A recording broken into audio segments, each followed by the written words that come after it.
2023 முதல் 2025 ஜூன் மாதம் வரை மொத்தம் 414 ஒப்பந்த மருத்துவ அதிகாரிகள் நிரந்தர பதவி நியமனங்களை நிராகரித்து பதவிகளை ராஜினாமா செய்திருக்கின்றனர் என்று சுகாதார அமைச்சர் டத்தோஸ்ரீ டாக்டர் ஜுல்கிஃப்லி அஹ்மத் கூறினார். இந்த காலகட்டத்தில் மொத்தம் 11,901 அதிகாரிகளுக்கு நிரந்தர பதவி நியமனங்கள் வழங்கப்பட்டன.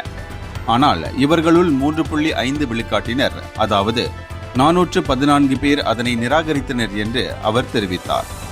சபா, சரவாக், லாபுவான் கூட்டரசு பிரதேசம் போன்ற மாநிலங்களில் சேவையாற்றுவதற்கு மறுத்ததே இதற்கான முக்கிய காரணமாகும். மேலும் புறநகர் கிராம சுகாதார மையங்களில் பணியாற்றுவதற்கும் உள்பகுதிகளில் நிபுணத்துவ துறைகளில் பணியாற்றுவதற்கும் முன் வராதது இக்காரணங்களுள் அடங்கும் என்று அவர் சொன்னார்.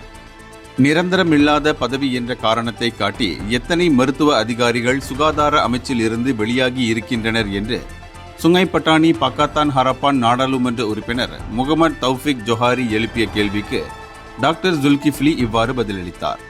இந்தியர்களின் இதய குரல் மக்களோசை.